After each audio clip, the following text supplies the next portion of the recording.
Today we are going to start 7th chapter of the Trading in the Zone by Mark Douglas. We will cover this chapter in 3 parts. Let's start part 1, Probabilities Paradox, Random Outcome. Casinos make consistent profits day after day and year after year, facilitating an event that has a purely random outcome. At the same time, most traders believe that the outcome of the market's behavior is not random, yet can't seem to produce consistent profits. Shouldn't a consistent, non-random outcome produce consistent results, and a random outcome produce random, inconsistent results?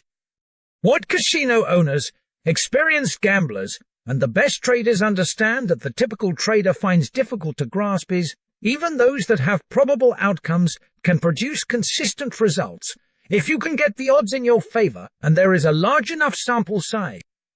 The best traders treat trading like a numbers game, similar to the way in which casinos and professional gamblers approach gambling. Over a large enough sample size, number of hands played, the casino will generate net profits of 4.5 cents on every dollar wagered on the game. This average of 4.5 cents takes into account all the players who walked away big winners, including all winning streaks, all the players who walked away big losers, and everybody in between. At the end of the day, week, month, or year, the casino always ends up with approximately 4.5% of the total amount wagered. What casino owners and professional gamblers understand about the nature of probabilities is that each individual hand played is statistically independent of every other hand. This means that each individual hand is a unique event where the outcome is random relative to the last hand played or the next hand played. If you focus on each hand individually, there will be a random, unpredictable distribution between winning and losing hand. But on a collective basis, just the opposite is true. If a large enough number of hands is played, patterns will emerge that produce a consistent, predictable, and statistically reliable outcome.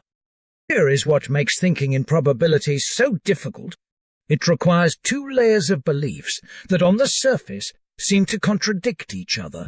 We'll call the first layer the micro level. At this level, you have to believe in the uncertainty and unpredictability of each individual hand. You know the truth of this uncertainty because there are always a number of unknown variables affecting the consistency of the deck that each new hand is drawn from. For example, you cannot know in advance how any of the other participants will decide to play their hands, since they can either take or decline additional cards. Any variables acting on the consistency of the deck that can't be controlled or known in advance will make the outcome of any particular hand both uncertain and random, statistically independent in relationship to any other hand. Second layer is the macro level. At this level, you have to believe that the outcome over a series of hands played is relatively certain and predictable.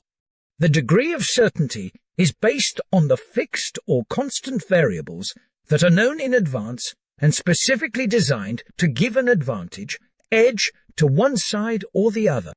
The constant variables refers to are the rules of the game, so even though you don't or couldn't know in advance the sequence of wins to losses, you can be relatively certain that if enough hands are played, whoever has the edge will end up with more wins than losses. The degree of certainty is a function of how good the edge is. It's the ability to believe in the unpredictability of the game at the micro level and simultaneously believe in the predictability of the game at the macro level that makes the casino and the professional gambler effective and successful at what they do. Their belief in the uniqueness of each hand prevents them from engaging in the pointless endeavor of trying to predict the outcome of each individual hand. They have learned and completely accepted the fact that they don't know what's going to happen next. More importantly, they don't need to know in order to make money consistently. Because they don't have to know what's going to happen next, they don't place any special significance. That's why they are not encumbered by unrealistic expectations about what is going to happen, nor are their egos involved in a way that makes them have to be right. As a result, it's easier to stay focused on keeping the odds in their favor and executing flawlessly. They stay relaxed because they are committed and willing to let the probabilities, their edges, play themselves out, all the while knowing that if their edges are good enough and the sample sizes are big enough, they will come out net winners. The best traders use the same thinking strategy as the casino and professional gambler. A simple comparison between the two will demonstrate this quite clearly. First, the trader, the gambler, and the casino are all dealing with both known and unknown variables that affect the outcome of each trade or gambling event.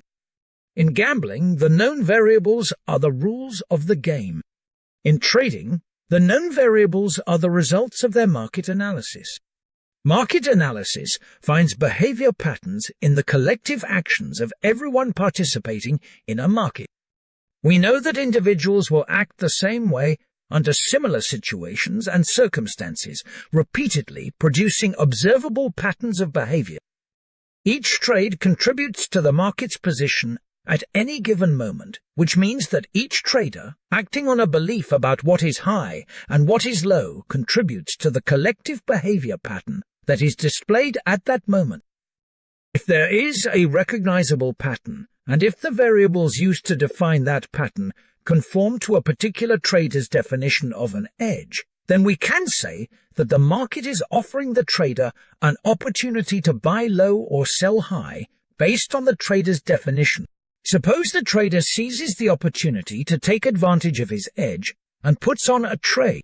What factors will determine whether the market unfolds in the direction of his edge or against it? The answer is the behavior of other traders. The fact is, the outcome of every legal trade that anyone decides to make is affected in some way by the subsequent behavior of other traders participating in that market, making the outcome of all trades uncertain. Since all trades have an uncertain outcome, then, like gambling, each trade has to be statistically independent of the next trade, the last trade, or any trades in the future, even though the trader may use the same set of known variables to identify his edge for each trade.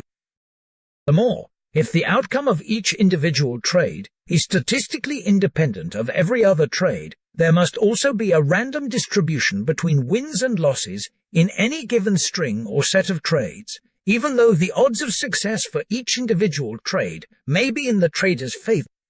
Casino owners don't try to predict or know in advance the outcome of each individual event.